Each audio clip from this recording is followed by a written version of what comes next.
G'day, hi and welcome. I plugged it back in. Oh, that's funny. I have to put some stuff in there. All that volume. And no, that's good. Run the fridge pretty hard if there's nothing in there. Well, I don't seem to have any mice this morning. Here, I'll show. Mouseless. Kind of dark in here. Mouseless. Mouseless. Boy, do I ever have that trigger. But there's fresh peanut butter on there, so if there was mice in here last night, they would have went to it for sure. And I'll show you the kind of morning spin. Oh, gotta do a little bit of work today. A little bit of work, normal work. I gotta take all that. Got my skill saw. Gotta replace a board on a deck. I don't think I'll be painting it today though, but I put my plants out. I was gonna leave them out last night, which would have been good, but I didn't know if we were gonna get frost last night or what. We got rain instead of frost, so my poor bikes are all soaking wet. But pretty soon I'll be able to put them on here until I can clear out the woodshed and that. So I gotta take one chainsaw, but I gotta leave that chainsaw at my client's because I have two clients today. Oh, I found the other corner to the wood stove. I found it, and that's all. I can sort of move in here. Still got a lot left to do, a lot of straightening up, but just the idea I can get to my tools. Got all my whippersnippers here. A little bit of cleaning up in there, but yeah. Oh, yeah. No, I think I grabbed everything. Better run the water before you take any drinking. It's a good idea to run your water for about 30 seconds or so. Oh, grog. It's that time of year where it's like, it's so, well, let's go see what the humidity is actually like. Oh yeah, I didn't check this pin off. Is there a mouse in there? No mouse in there. So humidity is 70, 75, 16 degrees in here, 18 degrees? 16 degrees and I can't see nothing. Yeah, 75. So that's pretty humid. That's okay. Like the humidity goes down during the day. It's just like first thing in the morning when it's all dew and everything. Oh, look at that. That's what we're going. Grab me some fresh water.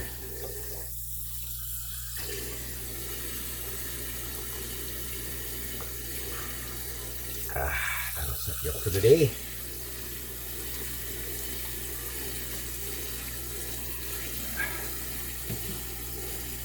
It's just a good idea to clear your pipes like that.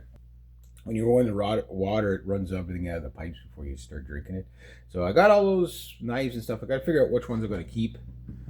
Whatever I found them in the cleanup process yesterday. I guess I can go to the comfy chair. Wait for my client. Oh. Oh.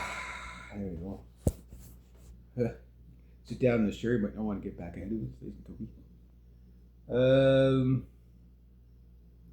Don't know if I'll get much work done in here today. I brought some stuff down, but every time I come down, I bring stuff with me. I never come down empty-handed.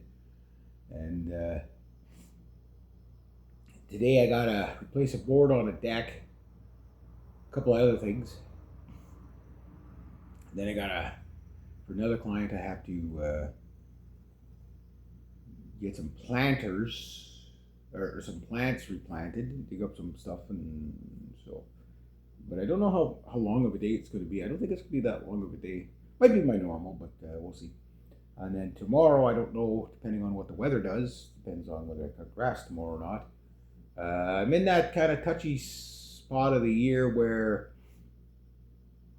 you got to start looking for other things to do other than grass and stuff. You know, like, yeah, you have to find jobs that you could do whether it rain or shines. So, yeah. So I'll be bringing my raincoat with me today. I have a hunch I'm going to get soaked. But, yeah, either.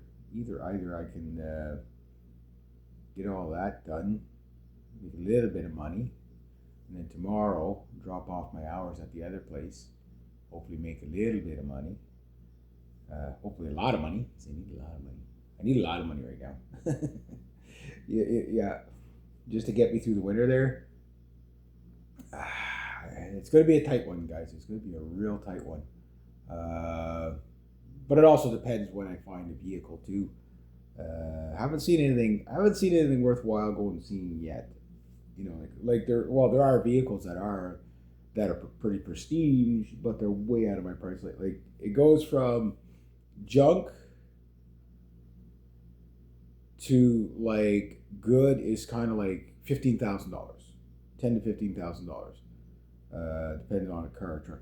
Before you can get something that's like, okay, that's something that you would put money into.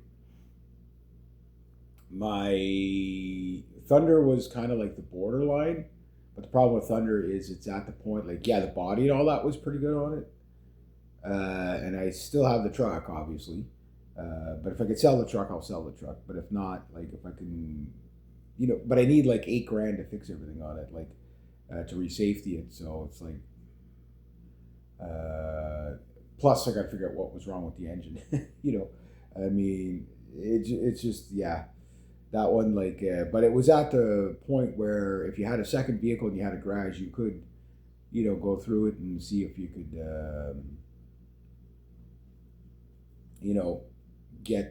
get everything done on it. I'd hate to get rid of it for scrap because that, like, paid $6,200 for it, and the body and everything's still good on it. I mean, taking $1,000 for it is kind of like, like that's a hit. But I mean, how do you sell something that's broken, right? It's like, it never ends. But if I get rid of all my trucks, which is 2 left, get rid of the motorbike, get rid of the sailboat, that would take care of the big headache stuff that, I don't have time to maintain. And then just put it into whatever it is I get, like a SUV or whatever. It's probably more likely going to be one of those kind of hybrid hatchback SUVs where it's a little less SUV-ish, but something that can tow. I think to be able to tow at least 1,500 pounds. You know what I mean? Which is like car territory, right? That'd be the minimum. Now that includes your trailer, right? So, but if I could pull a 4x8 trailer enough to pull all my, like an enclosed like U-Haul type trailer, contractor trailer, to be able to pull all of my,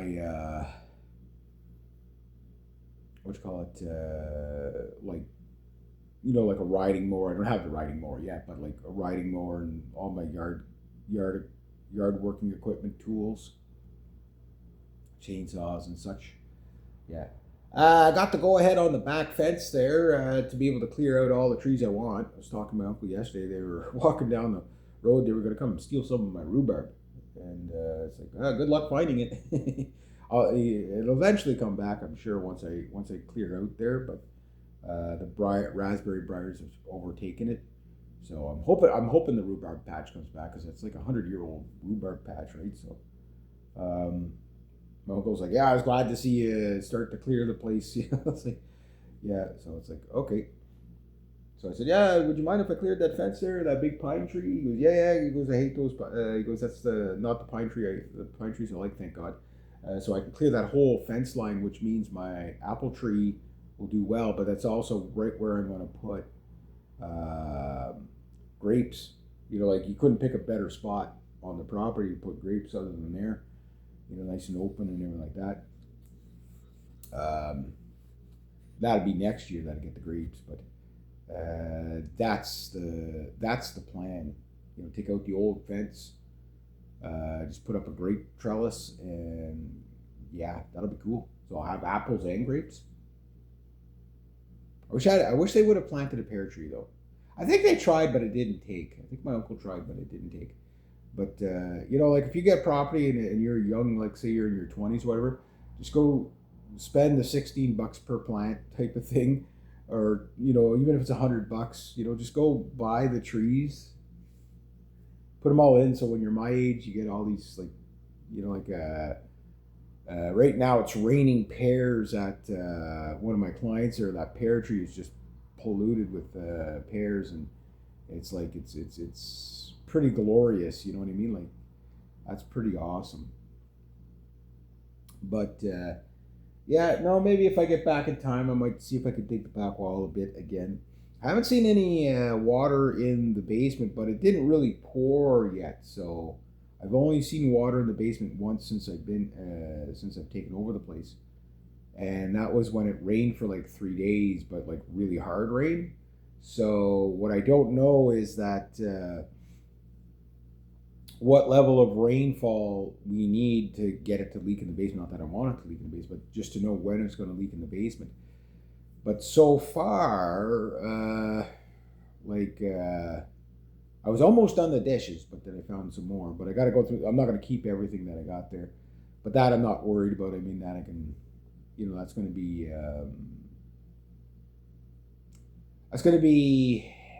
like the least of my worries. So I got the fridge cleaned out, aired out. I figured 3 days was good. I was going to leave it a week, but 3 days is good. I'm going to have to fill it with water bottles or something. What I'll do is I'll just take my Pepsi bottles that fill them up just to pack the freezer. The idea is so that you don't have all that volume. So it's like, because it's hard for a fridge to just cool like volume like that. You need density in there. You need stuff in there, right? So that I could start doing tonight.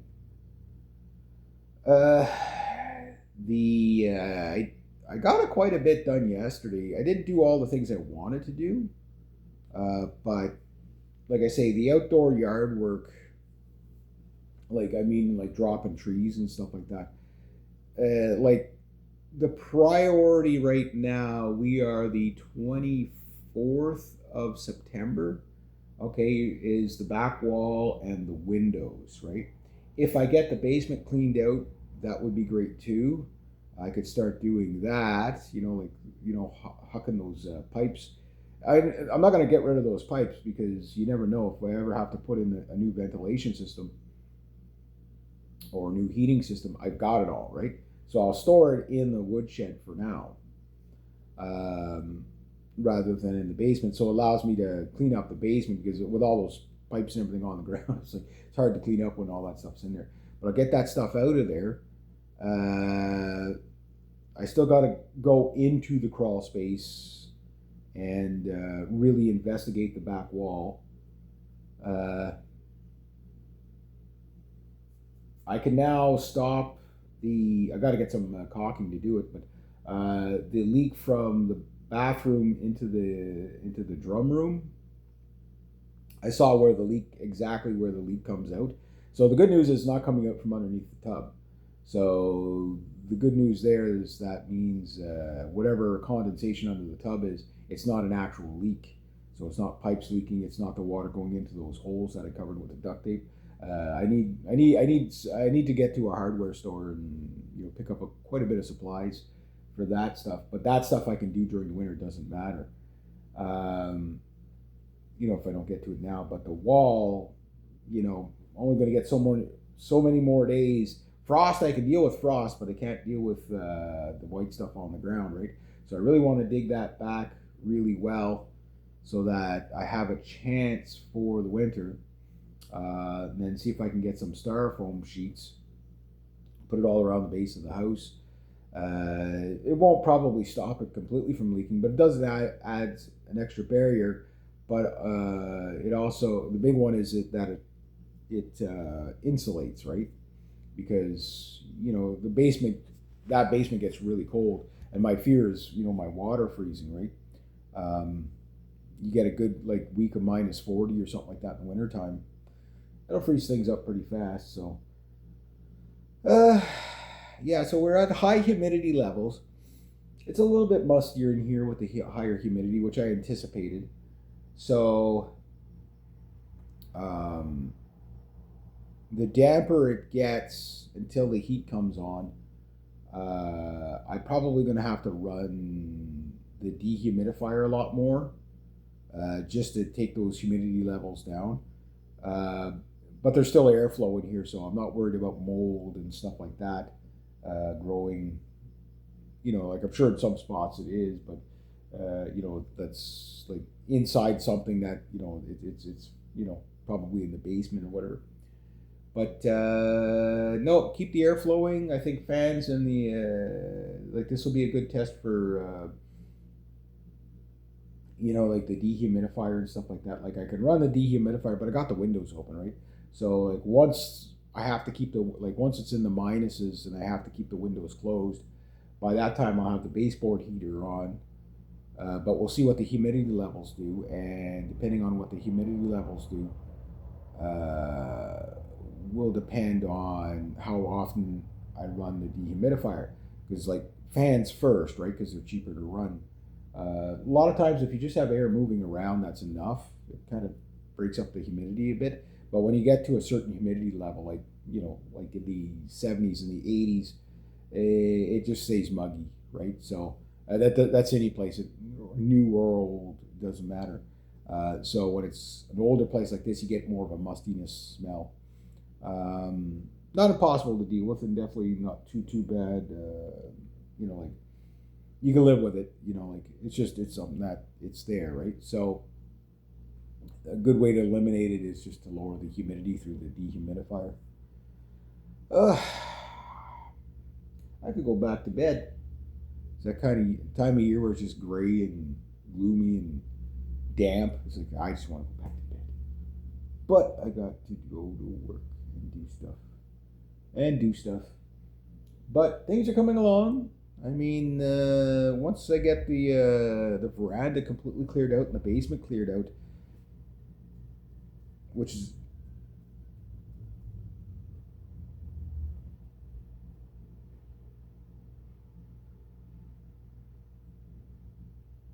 your truck anyway. But anyway, once I get that cleared out, like I mean, it's just setting stuff up in here. Like after, like this weekend I'm gonna bring down the shop back for sure. If I can find more stuff to burn, I'll burn more stuff. The thing is that yesterday I burnt a lot. Like I burnt that dresser. Okay, so that allows me to just sort of get into the woodshed. I'm gonna bust up all those other dressers just to condense the space.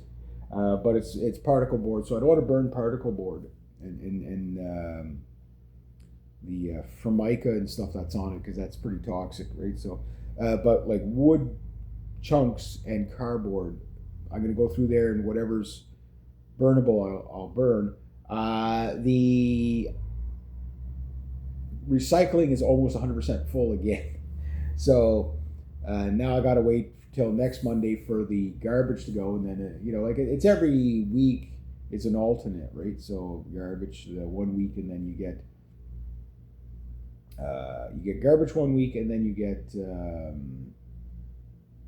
recycling the next, right? So I think the next round of recycling, depending on how much stuff is in the actual woodshed, but after that, like it's gonna drastically go down. Now, mind you, at some point I'm gonna tackle the barns, and there's all kinds of junk in there that I'm sure I'll be making a burn pile, but or burn barrel, whatever. But the kicker is that I gotta take a lifetime to do that. It doesn't matter. There's no rush there at all. But cleaning out the woodshed, that has to be cleared out for next year. So I have all winter to play around with that. Now, getting rid of that couch and that mattress and all that big stuff, the thing about that is I have to wait for the large waste pickup for that or drop off. And I missed this one, so it'll be probably 6 months until the next one, so sometime in the spring. But that's okay. I mean, I could take it to the eco center and just pay to get rid of it, but if it doesn't cost me anything to hang on to it, and it's out of the way. If there's a lot of wood in that couch, I could bust the wood parts up, and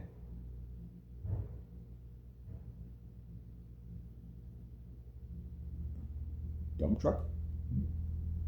But anyway, I could bust the wood parts up and burn those, and then condense the couch. But if you ever tore a couch apart, you'll know like the nightmare that is. Like you think it's a good idea until you start cutting things out of it, and then if there's any metal in it, obviously I take that for metal. But the getting the if you can get it into small enough pieces that you can get it into the garbage, I'll throw it out in the garbage, like in the regular garbage, But we'll see. Like a mattress, same thing. Like some people burn mattresses and stuff like that, but you're left with the metal, and sure you can do whatever, but you're burning all those toxins. I'd rather just get rid of them the proper way, and do it that way. But that said, there's a lot of other stuff in there, like those pots and pans. There's probably jars and stuff like that. All that stuff can go into recycling, and then of course anything metal, I'm gonna make probably going to have probably like 100 pounds of pots and pans, maybe more. Yeah, you know what I mean? Like just rusty frying pans and stuff like that. And not the good ones that you'd actually get sandblasted and reuse, but, ones that are just like the cheap pot metal kind of stuff. So anything like that, I'm going to put aside. Any sort of wire, put aside, tin, anything metal is going to go to, scrap yard, like scrap metal, right? So the big scrap metal stuff, I got quite a bit of home. Like worst case scenario, what I'll do is I'll ask Paul if I could borrow his trailer if he's too busy. If I could borrow a small trailer, ask my dad if I could borrow his truck, and then say, can I, here's the deal, I'll get rid of that all that scrap metal, and do that before November. Should be okay. It's like $140 a ton right now. Maybe it's $120 a ton, whatever. But it's more just to get rid of it rather than to make money with it. But make a little bit of money with it too. And once I get rid of all the scrap metal, that'll clean up the place a lot. I've already gotten rid of a lot of scrap metal down here. A couple of years ago with my buddy Paul, we took at least 4 tons out of here. You know what I mean? From the garage, from the barns. But the stuff like in the garage there, I've got pretty much all around the house cleaned up, stuff like that. There's other things I got to look for, like rocks and bricks and stuff like that. There's a little bit of junk at the step here. I want to clean all that out. Once I get it clean, and I can really see, after it takes about 5-10 whippersnippings to have it like so clean that okay, yeah, I know what's there. Then I'll know how close I can get in with the lawnmower, with the riding mower. And once I could do that, then it's like, okay, well, that makes life easier, right?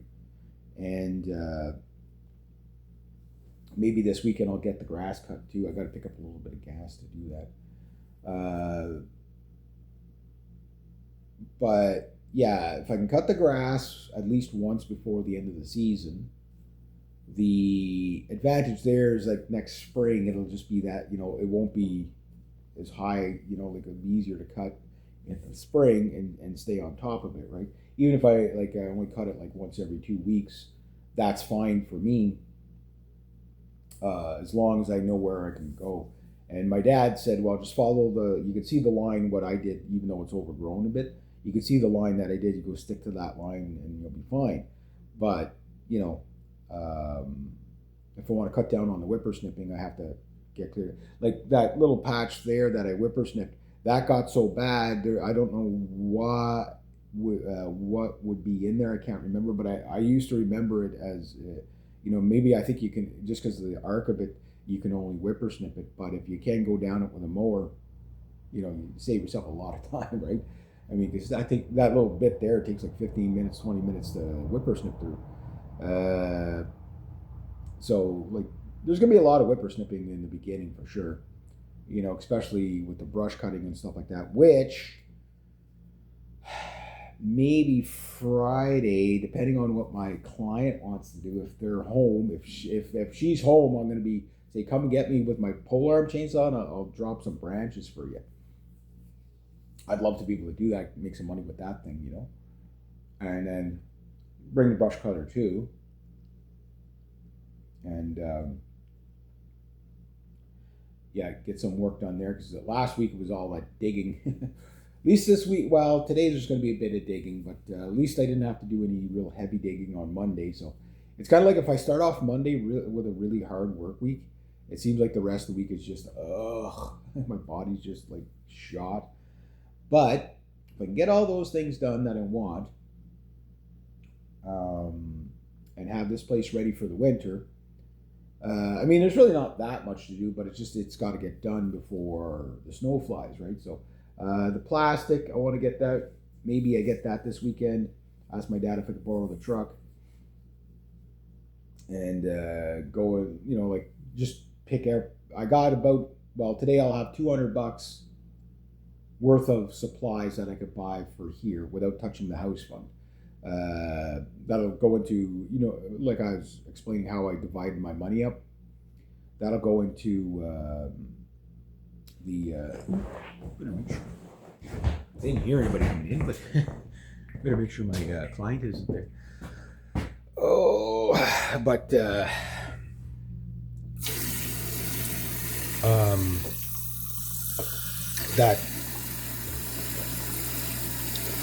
$20 per day that I put towards like a credit card payment or petty cash doesn't mean I have to go and spend all $200, but I can get that anti-mold stuff, the RMR 86. Get a bottle of that if they have it. If they don't, well, I'll have to wait to get it somewhere else. I can pick up a roll of plastic. I can pick up some caulking, some garbage bags for sure. So I don't need a lot. It's just I need to go and like pick up certain things, right? So I could either go to Otter Lake or I could go to Lake Ste. Marie, depending on Lake Ste. Marie's a lot closer, but I'll have to look at to see what they have in stock. So if they carry what I need in stock, I could just call them and say, hey, do you guys have this? And they say no. Okay, then I'll call the Home Hardware. Do you guys carry this? Yeah. You have it in stock? Yeah. Okay, I'm on my way. If not, then I'm going to Shovel or I'm going to Renfrew. I don't really want to go that far, just because of the gas. you know what I mean? To go buy so little, spend that much gas. You know what I mean? Like, so when I know a lot of the stuff that I need, I can go up to Gracefield too at the BMR, and they would probably have somebody coming in. Might have to cut the video short.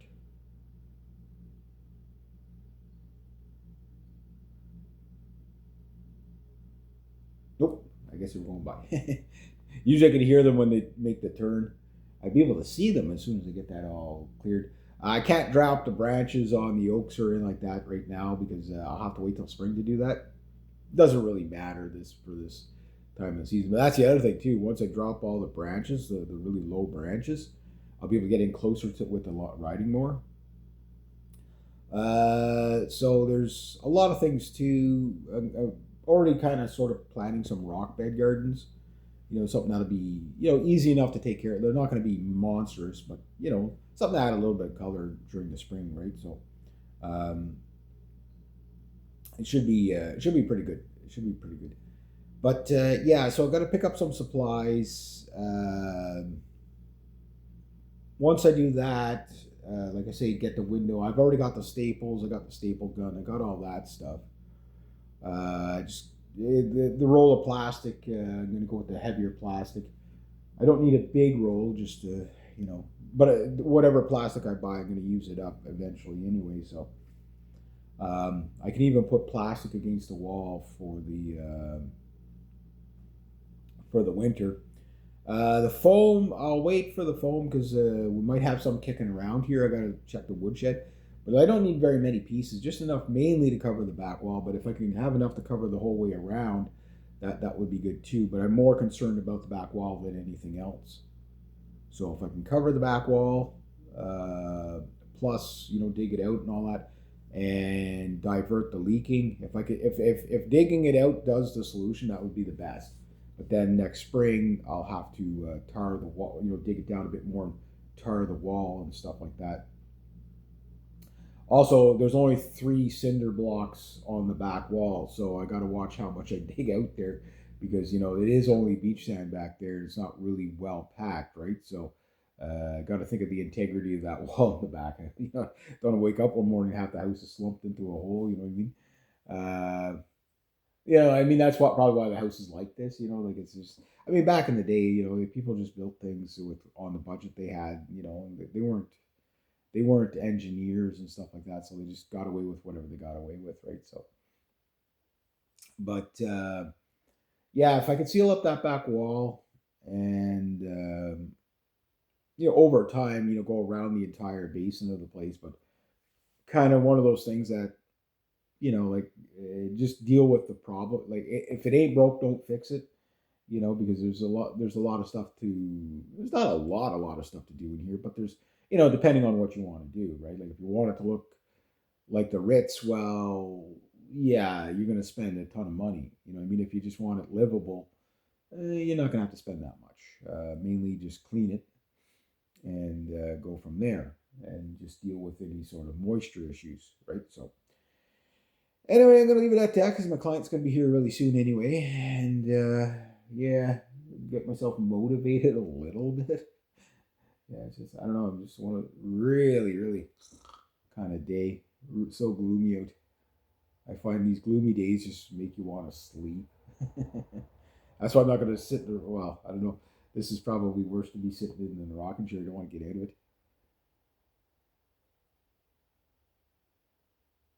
You hear the car. It's so humid you can really hear the tires when they go by. Yeah.